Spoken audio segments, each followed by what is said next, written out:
Hello, welcome everyone, and thank you for joining us today. My name is Gabriela Munares. I work at Cabelose, and I will be your moderator for this session. Today's webinar is the third one in the BIO2REG Webinar Series, and that it's a series that brings together regions, practitioners, and researchers to explore what it actually takes to advance bioeconomy transition on the ground. Our first two webinars focused on best practices for bioeconomy model regions and on the multi-criteria assessment approach. And to date, we shift to lens to people and process. How can multi-actor collaboration drive real impact in regional bioeconomy initiatives is the question that we asked today. And this will be a dialogue style session. We have invited representatives from initiative that have put multi-actor collaboration at the heart of their work, and we'll be asking them to share openly and concretely what that has looked like in practice. So I encourage you to bring your questions. There will be a dedicated time for that. Before we begin, a couple of housekeeping notes. This session is being recorded, and the recording will be made available afterwards on the BIO2REG Network Hub. So if you know colleagues who couldn't join today, they will be able to watch it at their own pace. And please do use the chat or the Q and answer tool throughout the session. So we are going to keep an eye on both, so to gather all your questions. Okay, before we dive into discussion, I'd like to give each of our panelists a moment to introduce themselves and their initiative. I'll go through them one by one, and I ask each you to keep it around 2 or 3 minutes. And so to focus on who you are, the initiative you represent, and in a sentence or two, how multi-actor collaboration has been central to your work. Let's start with Jacobo Monereo, our first panelist, representing La Junquera, a regenerative farm and village in a rural environment working to inspire change through generative agriculture, education, and local collaboration. You can find out more about them in that website that we have included in here. Jacobo, the floor is yours. Please go ahead and introduce yourself and La Junquera. Thank you. Hi, everyone. Yes, today I'm gonna represent La Junquera, that is the farm that we work. So I'm actually the director of the Regeneration Academy. That is like a foundation that is based at La Junquera. We work basically in regenerative agriculture in, we can say, 3 verticals. So the first one is research. The second one is like learning and training about regenerative agriculture through like a real experience that we have in La Junquera. And the third one is the part of dissemination. So as I said, we are based in La Junquera. La Junquera is one of the, we can say, important and large farm in Europe that we work basically, or is like working with regenerative agriculture since 2015, more or less. Is 1,100 hectares in the southeast of Spain, in the municipality of Caravaca de la Cruz, Murcia. And yeah, during these years, the farm has had like a very deep transformation in terms of techniques, crops, and also projects that born in this farm. So yeah, today we're gonna talk about this process and the importance to collaborate with different kind of stakeholders in this region and also internationally.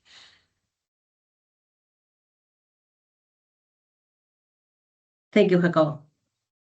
Okay, our second panelist is Holger Gertes, representing Scale Up, an initiative developing concepts, tools, and applications for community-driven bioeconomy development in European rural areas.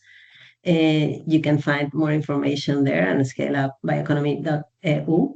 Holger, please go ahead. Thank you very much and good afternoon. I was actually part of the BIO2REG event, I think 2 years ago, where I was invited to introduce the Scale Up project, but I'll do it again, no problem. So the project actually finished in August of last year. It was a 3-year coordination and support action coordinated by me. And who am I? I'm Holger, based in Berlin at Ecologic Institute. We are a private, not-for-profit research organization and policy consultancy focusing on environmental policy aspects, also covering the bioeconomy as a cross-cutting theme in the environmental policy field. And in that regard, we have been coordinating a series of coordination and support actions over the last 10 to 15 years in the bioeconomy domain. And this one was our third project in which we were able to take up the lessons learned of previous projects. And what was Scale Up about? It was about promoting small-scale bio-based solutions in a regional context, in rural areas, to be specific. We covered 6 regions across Europe, and the idea was to support actors in developing promising solutions, in exploiting local biomass streams, and in advancing when it comes to regional bioeconomy development. And when you think about this concept, what comes to your mind is probably the triple helix of actors that you need to involve. And that was, core of the game that we were playing, definitely. But we designed the project in a way that we said, no, we don't only want to deal with the triple helix, because there are other aspects that are relevant when it comes to bioeconomy development, distributional effects of bio-based developments, also negative impacts when it comes to biomass productions.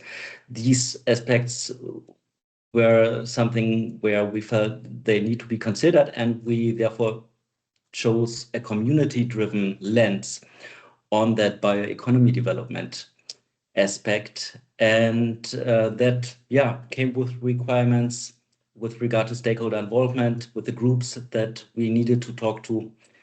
And I'll tell you later on if that worked out as planned or not. Thank you, Holger.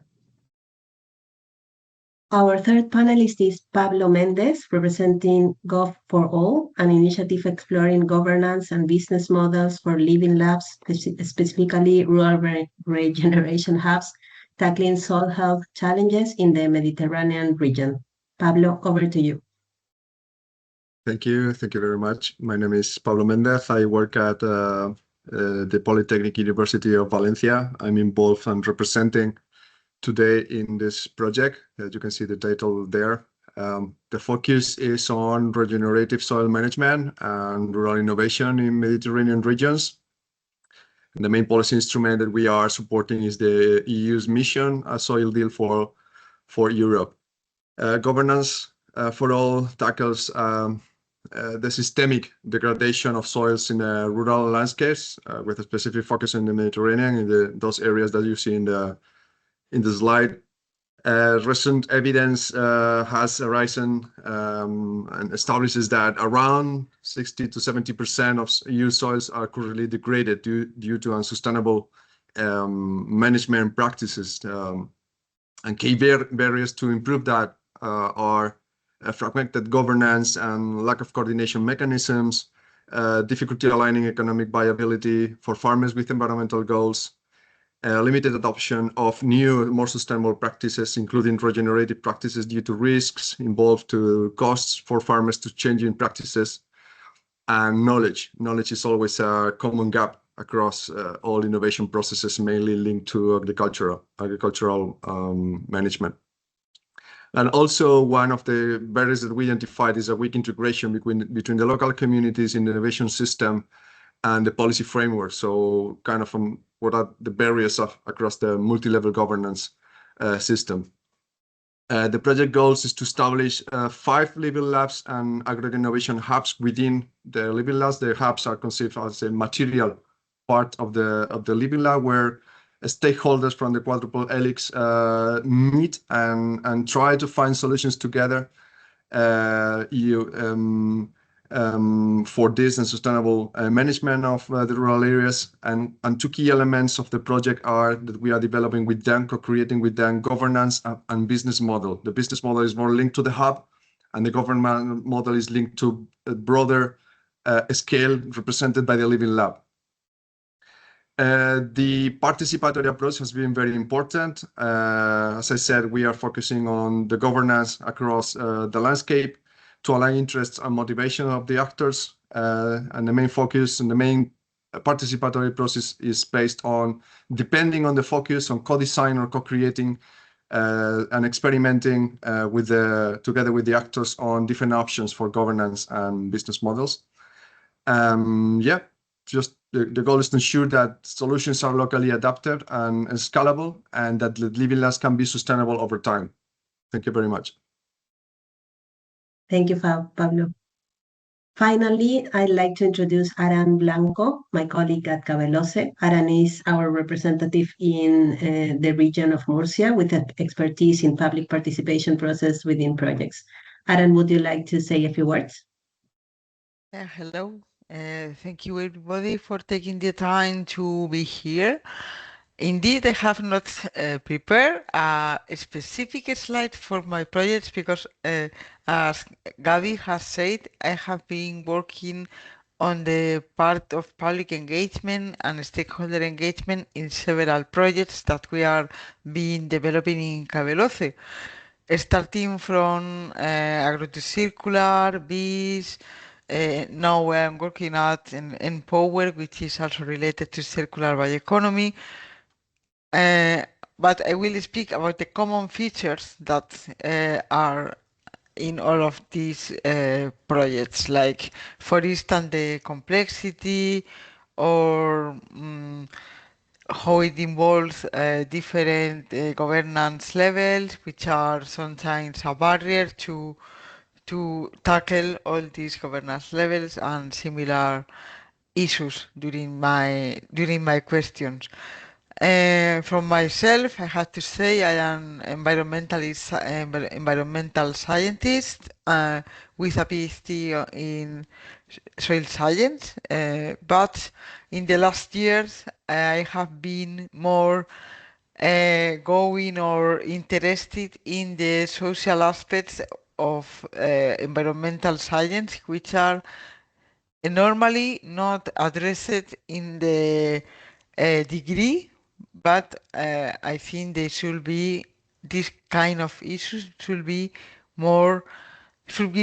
given more importance in these projects. And also, of course, not only the social issues, but this part of the participatory aspects. Thank you very much, Gabi. Thank you, Aran. Okay, now we move into the heart of our session. I'll be posting 4 questions to our panelists, and for each one, I'll invite them to respond. So you'll hear different perspectives on the same question, which is where the real richness of this format lies. We'll keep the panelist discussion flowing without interruption, and then at the end, we'll open up to your questions. So if something sparks your curiosity along the way, please write it on the chat. Laura will be collecting the questions as we go, and we'll address as many as we can at the last part of the session. I also be keeping an eye on time, so I may step in to move us forward if needed, so no offense intended. Okay, let's get started.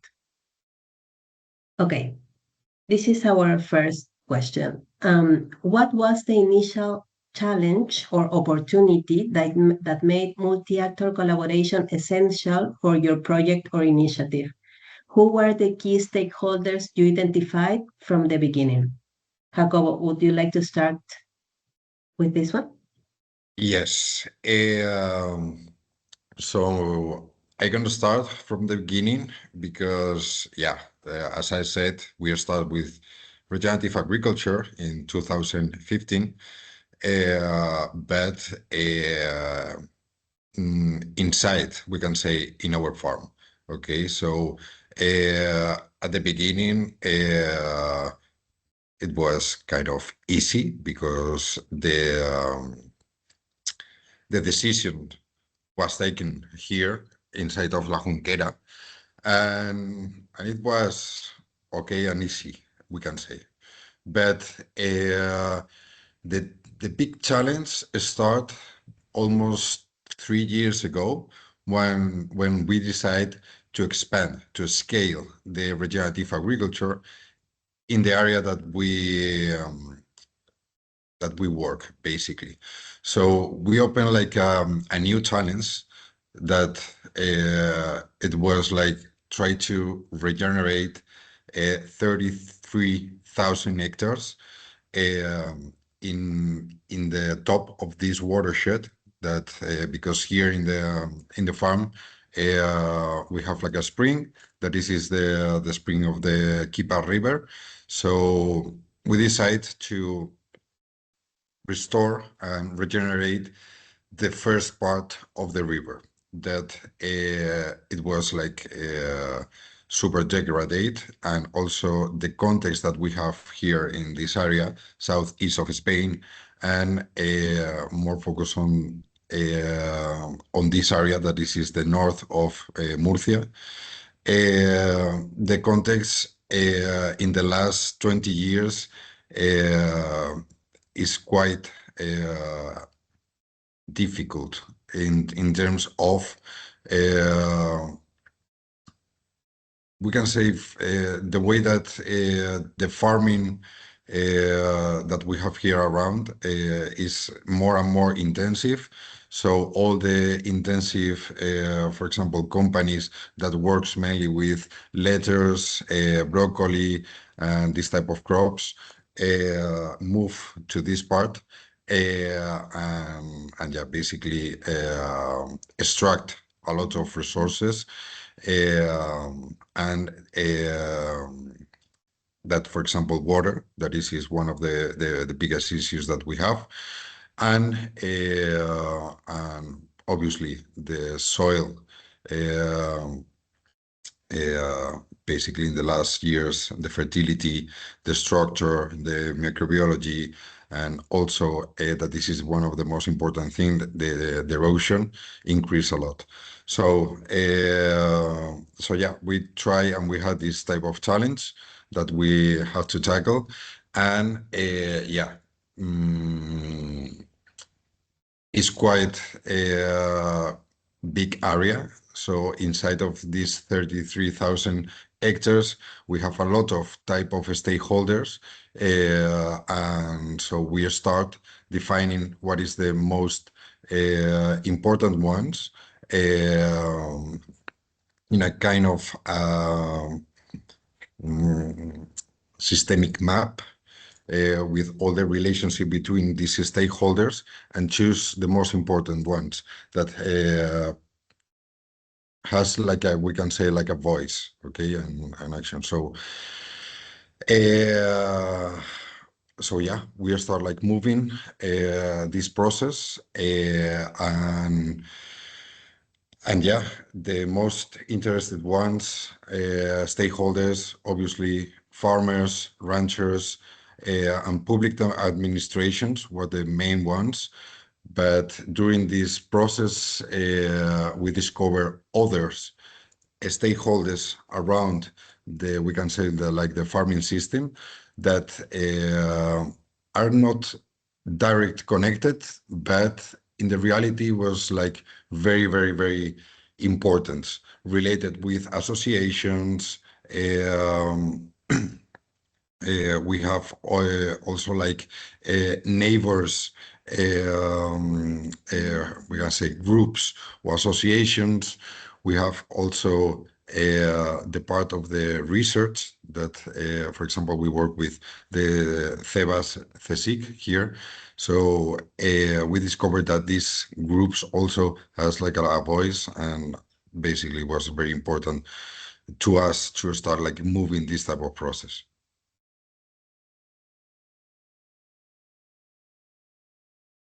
Thank you, Jacob. Holger, would you continue?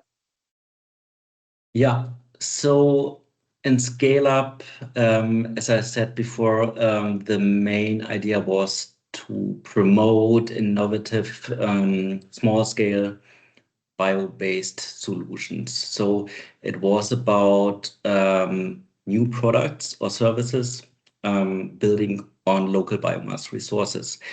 And it was mainly about creating new or adjusting existing value chains when it comes to biomass utilization.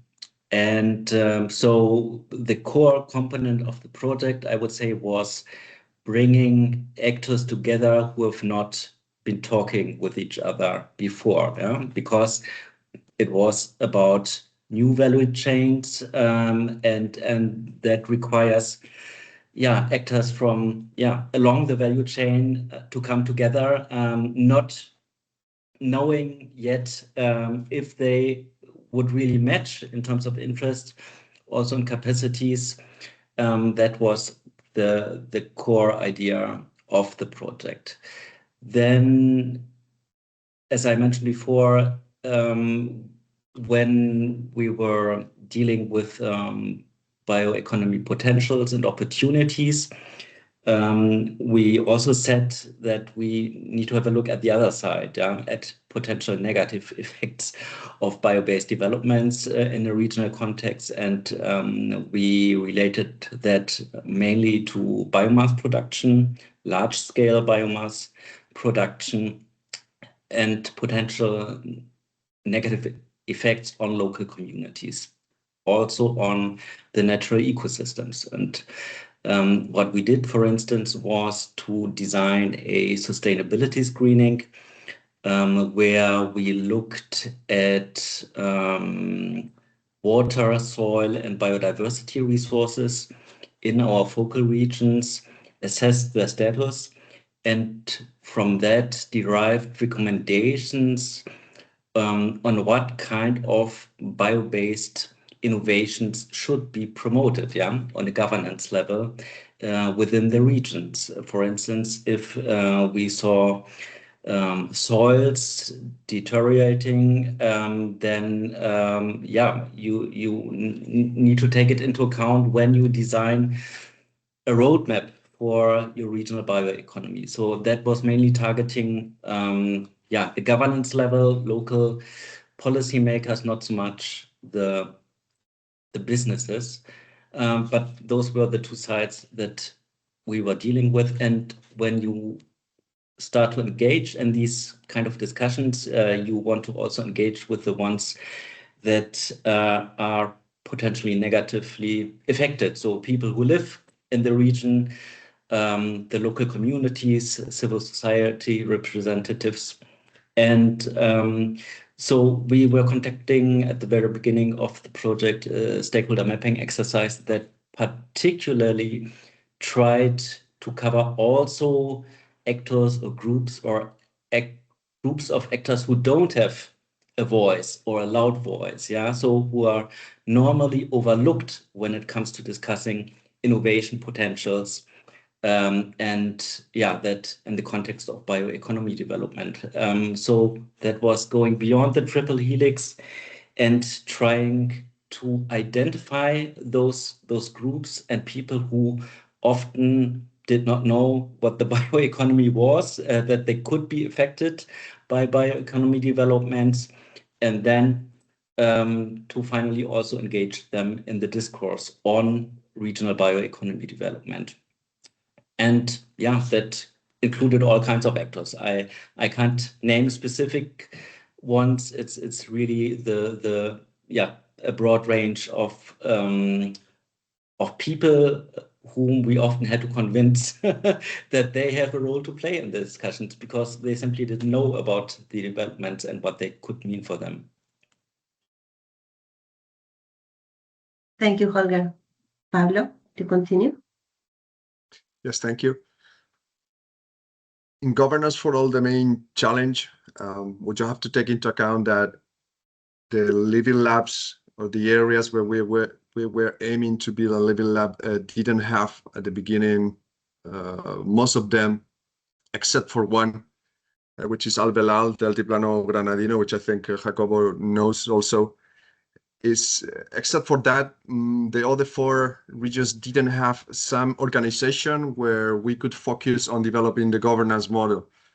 So at the beginning, the core actors that we had to include were just the partners of the project, which by themselves represent already the quadruple helix. So partners are combining a diversity of actors, including the civil society, NGOs, public administration, and private companies and research, so the knowledge partners. So fairly, we can say that fairly they combine the quadruple helix actors.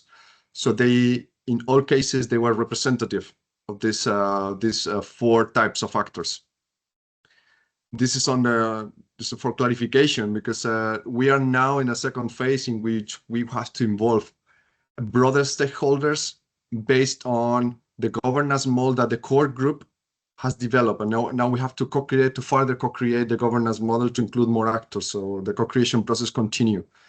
But we have to choose. We have to choose at the beginning whether we wanted a complex co-creation process, including all the stakeholders at the beginning, or start with a core group that represents different types of interests and values in the regions, or focusing just on this core group. So we had both choices, and we decided to the less complex, because we also, for the timing of the project, we had just 2 years to build an operative governance model that we could test. The second challenge is very much related to that. Is that there's always a tension because we have to speak to policy, we have to go, we have to transfer knowledge at the end of the project to the policy level, and the policy level needs some kind of generality across contexts that are very different culturally, politically, to inform or to incentivize change downwards. So there was also a tension between how many concepts do we use with the living labs related to governance science, to governance research, and how much do we have to learn from them. And in the end, it was more enriching and effective to work with them, because they had pretty good knowledge of what these concepts are, and they already have some kind of level of decision making among them. So there was some proto governance that we could use to start modeling the process with them. At this point, we are finishing the governance models. In 2 months, maybe we have them. We have to present them for the project. So the process worked somehow. We have to reanalyze and see what worked and what not. And the last is always the last challenge is part of many participatory processes, developing trust with the initial set of stakeholders, that they trust you, that you are neutral, that you are a third party that comes, but you are also involved in the transdisciplinary process, but you are neutral, because they also have problems among them. They also have conflicts, initial power issues that you have to deal with, and they have to trust you to develop the process. Thank you. Thank you, Pablo. And finally, Aran, to close this round. Since the other panelists have already raised the issues that I had prepared today, I will remind on for instance, what Holger said before, that sometimes when we are talking about to the people, to the stakeholders, to participate in a project about circular bioeconomy, the first thing that we have to do is to define what is circular bioeconomy, because they are not familiar with the concept, or familiar what it embraces, what it involves, what kind of sectors, and whatever. It is also for us the challenge in the project that we had, that we had very long value chains, And we had to explain this, and as Holger has also said, that we have any kind of voices. We have voices that were in favor of circular bioeconomy when we discovered what it is, and also those that had that were against, let's say, or they had no voice. And I will also rescue something that Pablo has just mentioned, that is the challenge or the stakeholders, the problem that we had to have trust, to raise the trust of the stakeholders, because in the projects I have had, they are mostly related to industry and not so much with civic or community organizations. But when I had that kind of stakeholders, these were the more challenging groups to attract to the project and to explain what the project was about. Thank you, Aaron. Okay, let's move to the second question, and it's a practical one. It's about the how, no?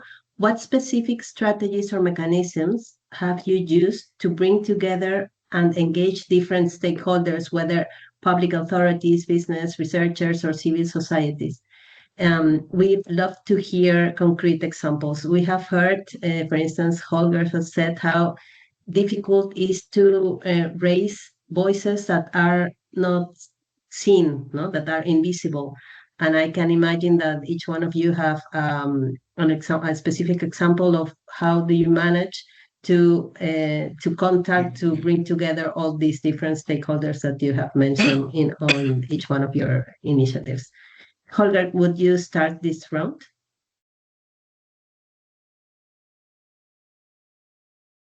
Okay, mic was turned off. You mean I should start, right? Yes, please. Yes, okay, sure. So in our case, the main tool or instrument that we designed and implemented were regional stakeholder platforms. We called them regional bioeconomy platforms. So basically a space that we designed where the previously mentioned actors that have not been talking to each other before were able to meet and to discuss challenges and potentials regarding regional bioeconomy development, also to engage in discussions regarding very specific value chain opportunities, but always with the ambition to have the regional context, the local community in mind. Yeah, so the ambition was always to also consider not only business-related aspects, profit margins, but also everything that's related to regional bioeconomy when we consider from a also from a transformative perspective, so society as a whole being involved in that. And therefore, a key request from our side, so from the coordination side, was always obviously to have a representative spectrum of people or stakeholder groups in those regional platforms, meaning also civil society representatives. Well, that was our idea. Now, when it comes to reality, what the local facilitators, they were our project partners, but also what stakeholders often prioritize are issues such as efficiency and effectiveness, yeah, when it comes to discussions. And therefore they often decide to not engage with actors that have different opinions or critical views on certain aspects, and we saw that happening. Yeah, there we reach our limits as a project coordination group. Obviously, it's not about prescribing development pathways. in regions, we simply have to let it go at some point. And so the outcome was that it was triple helix actors working together very efficiently, but not really considering that community dimension that we had in mind, and where we had designed our wonderful conceptual framework around that we wanted to implement in the project. I mean, yeah, that's also not such a big surprise. I must say we've learned similar lessons already in previous projects. That's how it is. But we have then also designed and implemented other instruments like training programs that were very open, where we made sure that those critical aspects are also covered and discussed, where civil society representatives had a role and were able to raise their voice. And then we also engaged with other groups. Students, for instance, we designed student competitions that were really successful. So in that way, we also ensured that those views that were not considered in a triple helix context were collected and then informed in this indirect way our activities and also outputs. Thank you, Holger. Pablo, would you add something? Yes. As Holger says, there is theory and then there's the reality. In our case, the project is a research and innovation action, so you need to be research to work research-wise, to have some level of analysis, as I said, to derive general lessons from the specific context that we are working in. So our main strategy, the main mechanism, is to have a very structured research approach, which in our case is transdisciplinary participatory action research. So you get into the ground. We do a lot of fieldwork, and we structure the process in 4 main steps. And the first step is, as I said, one of the key issues is to develop trust. But you start doing that meeting people, either online or traveling. If you have the time resources at the beginning, you travel there and you do interviews and you do some initial activities to know the region and the people. The second step is to know the system. So both to see how people understand the system and to try to get a picture of what are the main challenges there at many levels, not just related with the soil, but also related to farming practices, ecological aspects, political aspects, cultural, cognitive, the mental models of the people interacting in the region. And we call that system scoping. The third step is getting more into practical work, which is deriving with them a roadmap of decision-making across different levels that are important for governance. In our case, we chose the governance structure itself, the participatory engagement of stakeholders, and the financial plan. So they have to think of across these different aspects. And the fourth step was to get into writing down the governance model. Okay, we have now gone through all these aspects that are important, but now we have to write it down. We have to really commit to what are your governance bodies. Do you have executive committee? Do you have working groups? How do you are co-creating with other stakeholders to engage them in and scale up the solutions at the landscape level, and the financials. But then you have to be flexible, because then comes the problem. You start to know the area, you start to know the relationship among the key stakeholders, and then sometimes they themselves by themselves ask you new activities that they need, or you identify something that you have to do differently. And in our case, for example, we had to prototype how they make decisions, because they didn't know how to make decisions together. So we decided to make prototypes, and we designed 5 activities, 1 per living lab, to prototype, simulate a decision-making process. For each of them was different.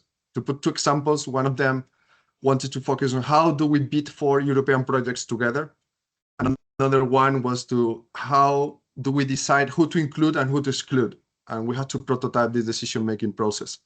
So I can say that this kind of participatory approach in my experience works, but you have to be flexible and adaptable and be open ears and open eyes to learn from people and the context. Thank you, Pablo. Jacobo, would you add anything? Yeah, totally agree with Pablo. So in our case, yeah, first, it's very important have very clear the strategy and the end goal. So our end goal it was to create a territorial agreement signed by all the stakeholders and the municipality of Caravaca de la Cruz. So in this territorial agreement, we basically collect all the opinions and yeah, all the vision about all the stakeholders about what is the challenges in here in the top of the watershed that we work basically or in the municipality. So basically to this process or for developing this process, basically we first I think is very important know or the context, know the culture, know these untouchable details, you know, that for me I think is essential to start like working and put in contact with these type of stakeholders. The second thing is prepare very well in our case, the participatory workshops. So you had to have very clear what is the goal that you and also the information, the data that you want to collect. Okay, so you had to prepare very well this workshop. These workshops also is something that had to be like gentle, had to be like neutral, had to be, you know, a space that these stakeholders talk. In some way, they have to, or these,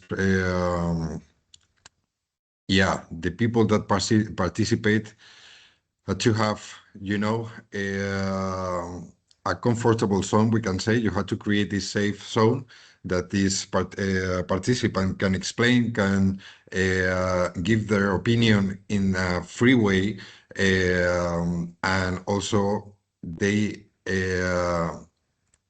you had to drive this workshop in the way that they feel I think heard. I don't know if it's in English, but they had to feel that their opinion count.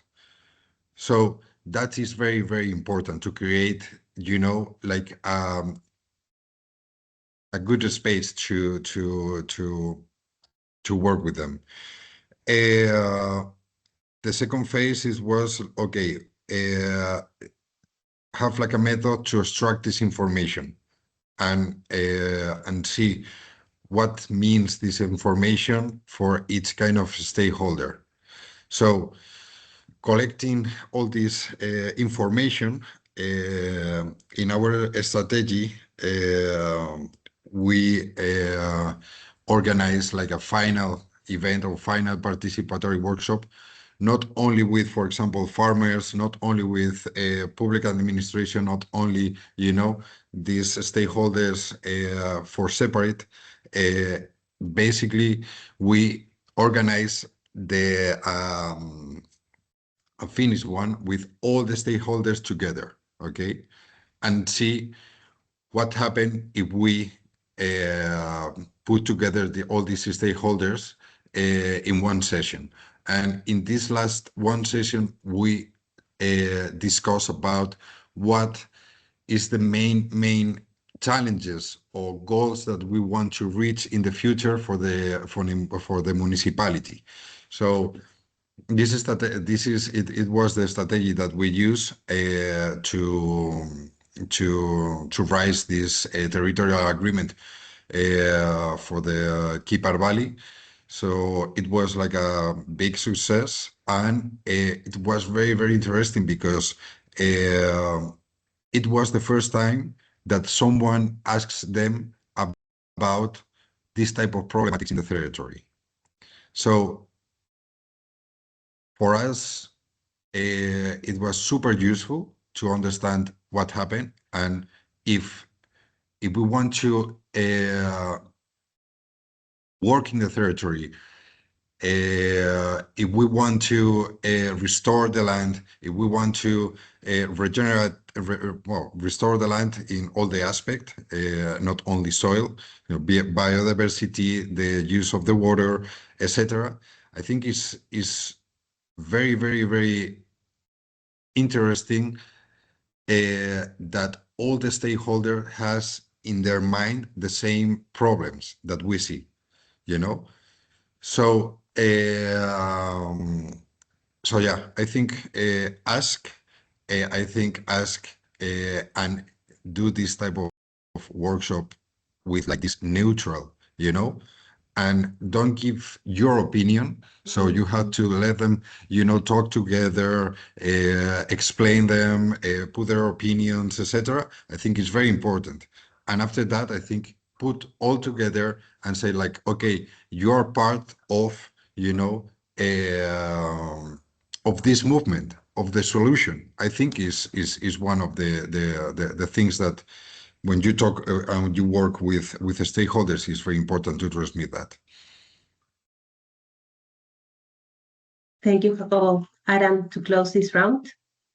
Well, I don't have nothing to add. I will take things from all of them, so you can jump to the next one because Thank you, it Adam. is Yes, because we are also running out of time. So we are going to jump to the last question, and let's try to sum up. The idea is not to say how has multi-actor collaboration been a driver for growth and local development? What would be your key advice for region or initiative just starting to build their bioeconomy networks? Adam, let's start with you this round. okay. Thank you, Gabi. Well, we are seeing now three different projects, and there are many more that have revealed the inclusive governance and involving this multi-actor collaboration can be a driver for local and regional growth. In the case of the projects I have been working on, for instance, AgroCircular, we had a community-based scheme that was implemented within the project and that revealed the interest of civil society in widening the scope of the waste collection that we were doing there. And the project also brought together many types of food industries and decision makers. And what I say from here, my conclusion was that multi-actor collaboration helped to mitigate tensions among the stakeholders that in principle were contrary from each other or among them. And also there was a sense of empowerment because they were involved in the development of the policy recommendations to influence local and regional governments to create waste management systems. And also, on the other hand, another lesson learned is that this multi-actor collaboration was also important to increase the acceptance of solutions. For instance, in the industry, they were in the beginning reluctant to accept some kind of solutions, and at the end, they were defining them and the requirements and everything. So they were more accepting the solutions.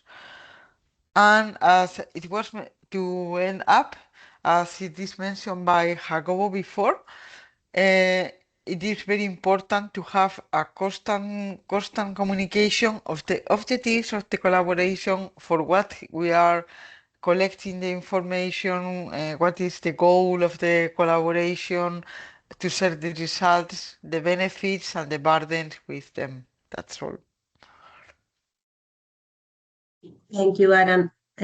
Pablo, would you like to continue? Well, Pablo has been answering questions in the chat, so do you want to continue, or do you prefer to? Yes, thank you. Yeah, it's all right.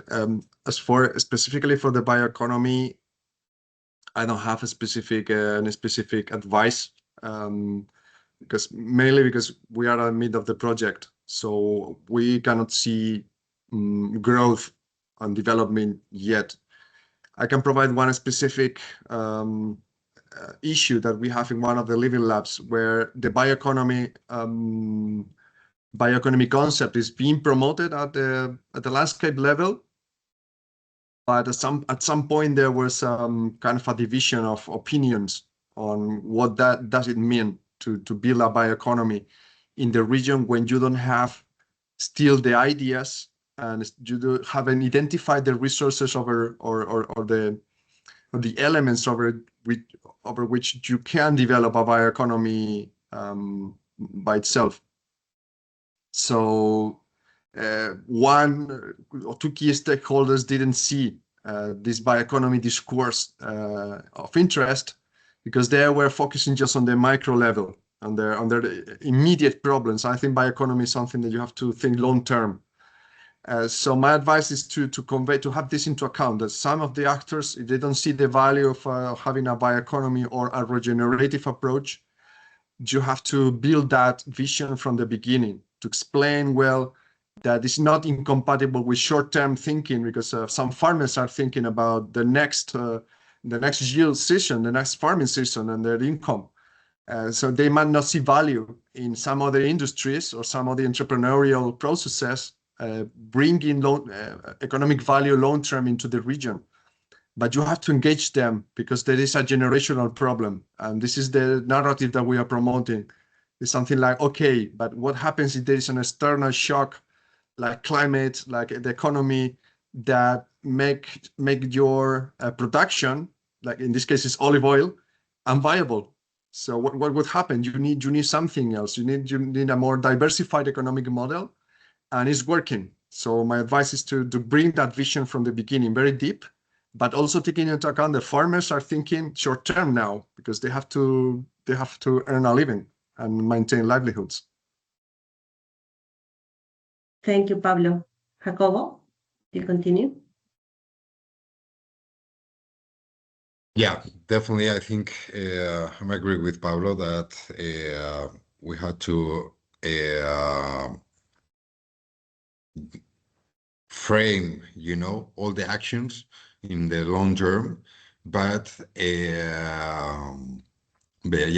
connected with the short terms in terms of little goals that you're gonna reach.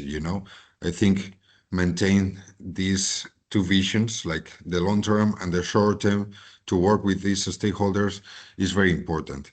Mainly in the rural areas and in the agriculture, that is very important. Also, the people that works in the primary sector wants to see, these short terms advance, basically. But also you have to say, like, okay, in the long term, you're following these techniques, you're gonna tackle the problem of the erosion of the soil or other problems that take more time to be, we can say, like, that basically that you're gonna see. But I think is very, very important maintain these two aspects. And for me, other essential thing is to bring this kind of tools and the vision. I think it's very important create this space, like a safety spaces, and what I mean with the safety of spaces is that basically these stakeholders feel sure and talk with freedom, basically, and you don't judge their opinions and the way of they see, in that case, farms or their activities related with agriculture. I think is very important. I think it's also like find the middle point, the balance, and in that point start like working little by little and build this confidence relationship. Thank you, Jacobo. And finally, Holger, do you want to close it up? Sure. And yeah, I'll focus on the second question regarding key advice. So when I try to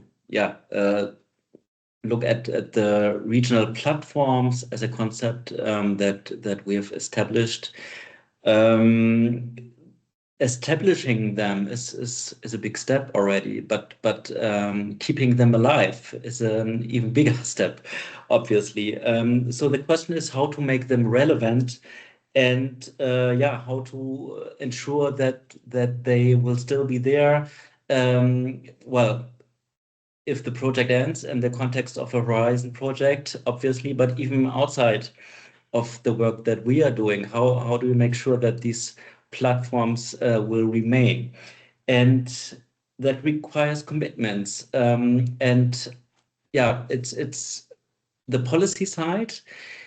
If the platform is embedded in a broader government, let's call it strategy or effort to promote, in our case, bioeconomy development, that helps. And if that platform is recognized as an instrument, as a player, officially, that helps. And that should be the ambition of such a platform to play that kind of role. And that, as I said, it requires commitments in this case from policymakers to actually support it and to engage with the platform and its members.